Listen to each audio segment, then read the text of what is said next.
قرآن یہود و نصارہ کو تورات اور انجیل سے نبی صلی اللہ علیہ وآلہ وسلم کے سچے ہونے پر دلیل کے لیے ریفر کیوں کرتا ہے جبکہ وہ کتابیں تبدیل ہو چکی ہیں؟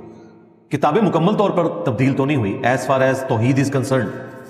ہمیں تو کوئی ایک بھی ان ایمبیگوس اسٹیٹمنٹ تورات اور انجیل میں ایسی نہیں ملی اس وقت کی ٹیمپرڈ فارم میں بھی جو توحید کے منافی ہو. جو کھینچتان کے لے جاتے ہیں وہ ایک الگ بات. ہر بات کا جواب احمد دیدار صاحب رحمہ اللہ نے دیا ہے, ڈاکٹر ذاکر نائک حافظہ اللہ تعالیٰ نے دیا ہوا ہے. کھینچتان کے وہ چیزیں لے جاتے ہیں. نبی الاسلام کی مبارک دعوت جو ہے اسپیسیفکلی ان کے زمانے کے جو جوز اور کرسچنز تھے ان کے لیے تو بالکل 100% ویلڈ تھی, اس اعتبار سے کہ انہیں تو پتا تھا کہ یہ آخری پیغمبر کے آنے کا وقت ہو چکا ہے. اسی لیے سورۃ البقرہ میں, سورۃ الانعام میں اللہ تعالیٰ نے فرمایا یہ اس پیغمبر کو اس طرح پہچانتے ہیں جس طرح اپنے بیٹوں کو. تو وہ ہر درمی پر اترے ہوئے تھے. جو لوگ ڈائریکٹلی ان ساری پروفیسیز کو جانتے تھے اور اس زمانے سے بھی واقف تھے ان میں سے بھی اکثریت نے اسلام قبول نہیں کیا. تو آج والوں نے کہاں سے کرنا تھا؟ ایک نیچرل چیز ہے. تو اصل جو دعوت ہے قرآن کی وہ ہے عقیدہ توحید. قل یا اہل الکتاب تعالوا الی کلمۃ سواء بیننا وبینکم الا نعبد الا اللہ. آؤ اہل کتاب ہم اس ایک بات کے اوپر اکٹھے ہو جائیں جو تم میں اور ہم میں کامن ہے کہ ہم مت پوجیں کسی کو سوائے اس ایک اللہ کے. تو بنیادی دعوت تو ہے توحید قرآن کی. جیوز اور کرسچنز کی کتابوں میں بھی توحید بیان ہوئی ہے. کچھ عرصہ پہلے جو ایک آرتھوڈاکس کرسچن بشپ تھے مارمری ایمینول, جب انہوں نے اسلام کے اوپر اعتراضات کیے 5 اور پیغمبر اسلام کے اوپر اور قرآن کے اوپر صلی اللہ علیہ وآلہ وسلم, تو میں نے اس کے جواب میں تفصیلی ویڈیو ریکارڈ کروائی تھی اور تورات اور انجیل کے ریفرنسز بھی اس میں دیے تھے.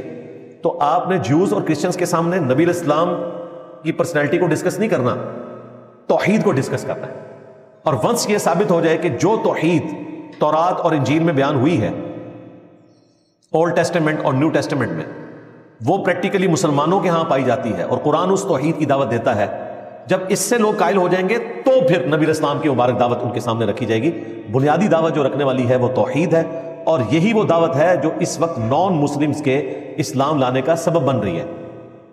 جیوز اور کرسچنز, جوز تو بہت کم, کرسچنز میجورٹی جو اسلام قبول کرتے ہیں تو وہ قرآن میں لکھی ہوئی توحید کی بنیاد پہ کرتے ہیں, ایک اللہ کا جو کنسیپٹ ہے.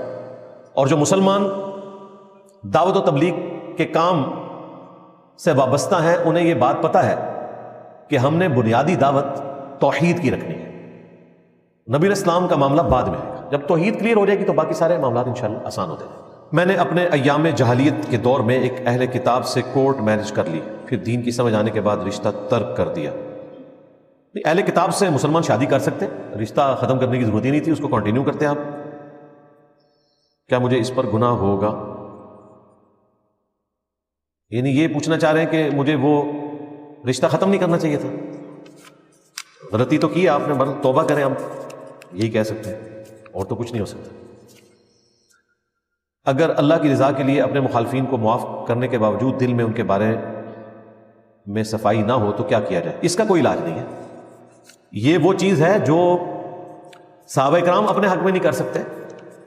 المصنف ابن ابی شیبہ میں اور فضائل صحابہ احمد بن حنبل کی کتاب میں صحیح سند سے ہے کہ سیدنا علی سے جب حضرت طلحہ کا بیٹا ملنے کے لیے آیا جنگ جمل کے بعد, تو حضرت علی نے اس کی دل جوئی کے لیے فرمایا کہ میں اللہ سے امید کرتا ہوں کہ سورۃ الحجر کی جو آیت نمبر 47 ہے کہ مسلمانوں کے دلوں میں جو ایک دوسرے کے بارے میں دل میں غل آ جاتا ہے, جو گرہ لگ جاتی ہے, کوئی میل آ جاتا ہے, ہم جنت میں جانے سے پہلے ان کے دلوں سے وہ غل نکال دیں گے, اور پھر جنت میں پہنچ کر وہ اہل جنت تختوں پر آمنے سامنے بیٹھے ہوئے ہوں گے.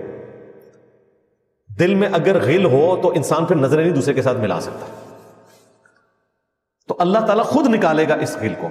حضرت علی نے کہا کہ میں اللہ سے امید کرتا ہوں کہ یہ آیت مبارکہ میرے عثمان بن عفان, طلحہ اور زبیر کے بارے میں ہے کہ اللہ تعالیٰ ہمارے دلوں میں جو ایک دوسرے کے لیے غل آ گیا وہ نکال دے گا. تو انسان کمزور ہے اور دنیا ناقص ہے, پرفیکشن جنت میں ہے اور پرفیکٹ اللہ ہے.